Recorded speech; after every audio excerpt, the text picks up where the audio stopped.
আজকের অত্যন্ত বড় ব্রেকিং নিউজ, চরম লজ্জাজনক ঘটনা। আরও এক তৃণমূল নেতার কুকীর্তি।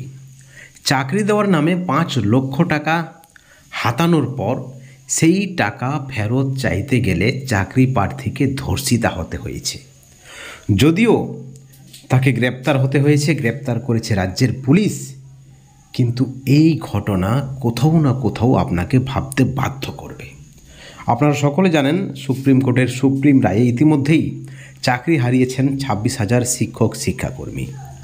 চারিদিক থেকে যারা অসাধু ব্যক্তি, এজেন্ট যারা চাকরি বিক্রি করছেন, তারা কিন্তু টাকার বিনিময়ে বিভিন্ন সময়ে বিভিন্ন ব্যক্তির কাছে চাকরি দেওয়ার প্রতিশ্রুতি দিয়েছেন, কিন্তু চাকরি দিতে পারেনি। ঠিক এই ধরনেরই একটি ঘটনা ঘটেছে দিনহাটার বড় আটিয়াবাড়ি 2 নম্বর গ্রাম পঞ্চায়েত এলাকায়।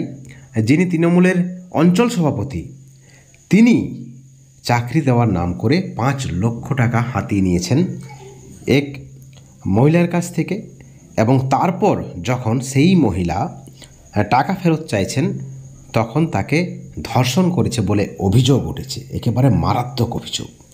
যদিও অভিযুক্ত সমস্ত অভিযোগেই অস্বীকার করছেন এবং তিনি পরিষ্কার বক্তব্য, এটা একটা পারিবারিক সমস্যা এবং তাকে বদনাম করা হচ্ছে, তাকে ফাঁসানোর চক্রান্ত করা হচ্ছে।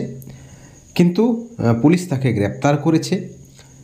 অভিযুক্ত যে অভিযোগ করেছেন, মারাত্মক অভিযোগ, যে তিনি যখন টাকা চাইতে তার বাড়িতে গেছেন, তাকে ধর্ষণ করেছেন, নগ্ন ছবি তোলা হয়েছে এবং পরবর্তী সময়ে তাকে হুমকিও দেওয়া হচ্ছে। অবশেষে তিনি পুলিশের দ্বারস্থ হয়, তারপরেই পুলিশ কড়া অ্যাকশন নেয়। কিন্তু প্রথমে পুলিশও তেমন কোনো পদক্ষেপ নিতে ছিলেন না।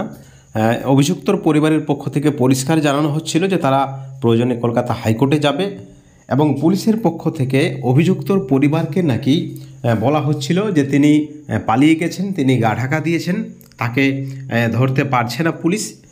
অবশেষে অভিযুক্তর পরিবারের পক্ষ থেকে জানানো হয়, যেহেতু তার মেয়েকে এই তৃণমূল নেতা যিনি অঞ্চল সভাপতি, তিনি প্রাথমিক শিক্ষকের চাকরি পাইয়ে দেওয়ার জন্য তার কাছ থেকে 5 লক্ষ টাকা নিয়েছেন, বিভিন্ন সময়ে ইন্টারভিউর কথা বলেছেন, কিন্তু চাকরি তো দিতে পারেনি, তার উপর অত্যাচার করা হয়েছে, তারা হাইকোর্টে যাবেন। অবশেষে পুলিশ গ্রেপ্তার করেছে অভিযুক্তকে, এবং অভিযুক্তের দাবি যে তাকে পুলিশ গ্রেপ্তার করতে পারেনি, তিনি নিজেই স্যারেন্ডার করেছেন। অর্থাৎ হচ্ছেটা কি, পশ্চিমবাংলায় হচ্ছেটা কি, এবং শাসক দলের বিরুদ্ধে এই যে ভুরি ভুরি অভিযোগ, যদিও সমস্ত অভিযোগ অস্বীকার করা হয়েছে তৃণমূল নেতার পক্ষ থেকে, কিন্তু এই অভিযোগ কোথাও না কোথাও ভাবতে বাধ্য করবে আপনাদেরকে। বন্ধুগণ, মহিলাদের নিরাপত্তা নিয়ে প্রশ্ন উঠেছে।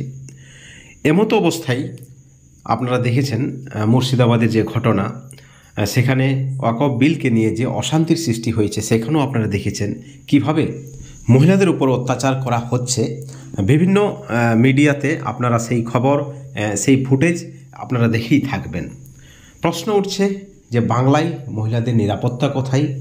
চাকরির নামে যদি ধর্ষিতা হতে হয়, সে লজ্জা কার? প্রত্যেকটা আপডেটের দিকে আমাদের নজর রয়েছে। প্রত্যেকটা আপডেট আপনারা এই চ্যানেলে পাবেন, এবং এই ভিডিওর পরিপ্রেক্ষিতে আপনাদের মতামত আপনারা চ্যানেলের কমেন্ট সেকশনে কমেন্ট করে জানাবেন।